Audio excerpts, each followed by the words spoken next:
And so it meant that he abstained from any and every alcoholic beverage. Why? For 21 days he said, I really want to focus my energies on God, and I want to make sure that I'm going through this partial fast because I need, and he wanted something. He wanted something. And verse 1 tells us what he wanted. It says, in the 3rd year of Cyrus, king of Persia, a revelation was given to Daniel, who was called Belteshazzar. Its message was true, and it concerned a great war.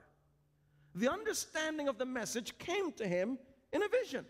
So Daniel had this vision about this great war that was supposed to take place in the future, but he didn't know, he had no idea when, how, with whom. It was foggy, and it so bothered him that he said, I have to go on an extended fast, 21 days, to seek God for wisdom that I may understand what's going on and why he chose to show this vision to me.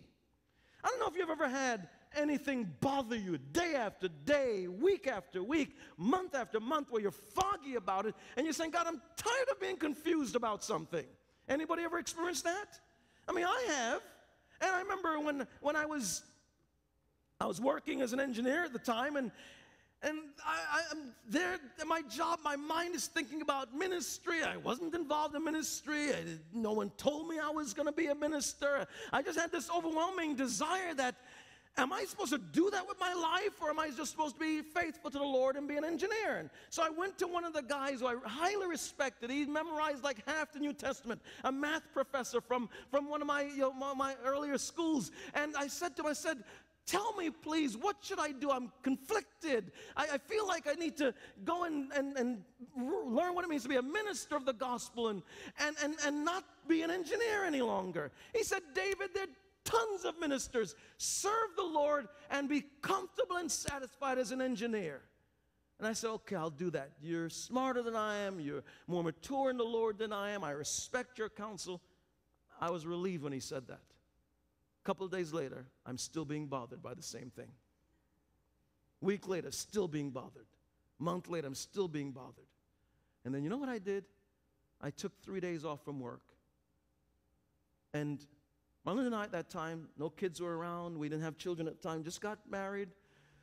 And I said, honey, I'm going to go into the 2nd bedroom for the next 3 days. I'm taking my Bible. I'm taking some water, a jug of water. I'm taking a notepad. I'm taking a pen. I'm going to go seek the Lord. I need to know what God's will is for my life. I'm tired of being confused and conflicted. 3 days, 3 nights, I'm crying out to God. I'd sleep, I'd wake up, cry out to God. At the end of 3 days, 3 nights, nothing. I was so angry. God, I took time off my vacation, 3 days to seek you. Perfect time, Lord, to speak. Heavens were like brass. Nothing. So I understood when Daniel's confused, and so I didn't go on a partial fast eating vegetables. No, I had nothing, just water. My stomach's growling. I'm crying out to God for wisdom, clarity. And then I, frustrated after 3 days, 3 nights, I said, let me go back to the master bedroom, just going to go and sleep. So I fell asleep. In about 2 hours, I woke up. And when I woke up, I just sat up on the bed. And when I sat up, I fell into a trance. The Bible talks about 3 different kinds of visions. One is called a trance vision, where you lose the sensation of your body. You don't feel like you have a physical body. And the room opened up and became a scene like watching a television program. The ceiling was no longer there. This white dove flew into the room in the trance vision and stood above the bed. And one feather came out of its wing, and it fluttered like this in the air above my bed. And when I stood up watching this, I heard these words, David, go and preach my word.